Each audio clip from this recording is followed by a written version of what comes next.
السلام علیکم، welcome to مقام فرد یوٹیوب چینل۔ مقام فرد یوٹیوب چینل میں آپ سب لوگوں کو خوش آمدید۔ آج کی ہماری گفتگو کا عنوان ہے تصوف اور روحانیت کی ابتدا۔ یہ تحریر مقام فرد کی ہے۔ اس سے پہلے میں دونوں کا فرق سمجھا چکا ہوں، آج اس کی ابتدا پر گفتگو کروں گا۔ نبی پاک صلی اللہ علیہ وآلہ وسلم کی ذات ایک کامل، اکمل اور مکمل ذات ہے۔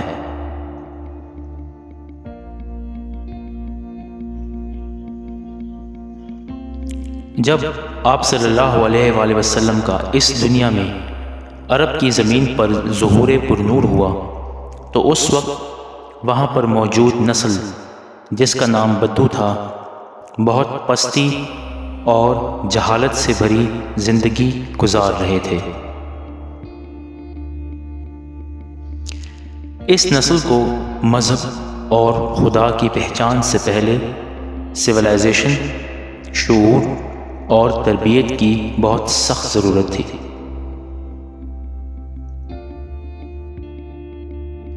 اس مقصد کے لیے حضور علیہ الصلوۃ والسلام نے اپنے دین اور خدا کے پیغام سمیت کچھ خواص کا ایک خاص ایسا گروپ بھی تیار کیا جن کو صوف کا لباس پہنایا گیا اور فقر کا خرقہ دیا گیا۔ یہ خواص کا گروپ اصحاب صفا کہلایا اور صوفیزم یعنی تصوف کی ابتدا یہاں سے ہوئی۔ تصوف انسان کی اخلاق اور سویلائزیشن کا علم ہے اور یہ موجودہ دور تک صوفیاء کی صورت میں پہنچ رہا ہے۔ پھر یہی صوفی جو حضور علیہ الصلوۃ والسلام کی روحانیت کے علم سے روشناس ہو جاتے ہیں تو اولیاء کہلاتے ہیں۔ روحانیت حضور علیہ الصلوۃ والسلام کے گھر کا خاص علم ہے۔ فرد جو روحانیت پر بھی گفتگو کرتا ہے، یہ سب حضور علیہ الصلوۃ والسلام کی ذات کا، ان کے گھرانے کا خاص علم ہے، راز ہے جو اولیاء کے سینے پر آتا ہے۔ اب سوال یہ پیدا ہوتا ہے کہ روحانیت اور تصوف کی انسان کو آخر کیوں ضرورت ہے؟ یہ واضح رہے کہ ہر انسان کو روحانیت اور تصوف کی ضرورت نہیں ہوتی۔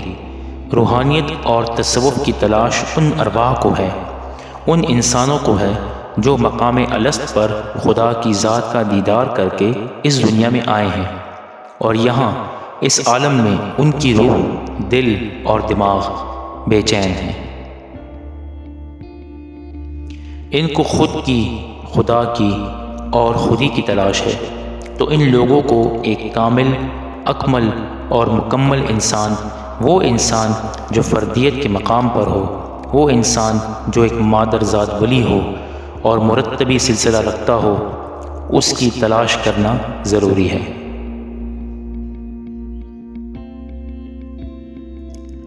کائنات میں صرف ایک سلسلہ ہے اس وقت، مولائی قلندری سلسلہ، جو فرد کی صوف اور روحانی تعلیمات پر کام کر رہا ہے۔ اس سے پہلے حسینی قلندری سلسلہ کائنات میں موجود تھا۔ فرد کے اندر یہ خوبی ہے کہ تلاش والوں کو چاہے مرد ہو یا عورت ہو، ان کو دست بدست بیعت بھی کرتا ہے، ان کو تعلیمات صوف یعنی تصوف کے ذریعے سویلائز بھی کرتا ہے اور موجودہ وقت کے ساتھ ساتھ تربیت بھی کرتا ہے۔ پھر یہ تربیت صرف روحانی ہی نہیں، اس کی جسمانی، نفسیاتی، شعوری، لاشعوری اور معاشرتی زندگی، الغرض اس کی زندگی کے ہر پہلو پر کام کرتا ہے۔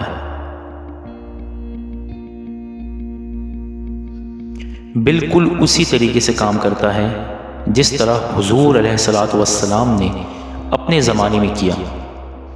لوگوں کو سویلائز کیا، ان کو معاشرتی زندگی کی طرف لے کر آئے، پھر آہستہ آہستہ جب لوگوں کی تربیت ہوئی گئی تو ان کو معلومات الہیہ اور علوم روحانیات سے بھی آشنا کروایا۔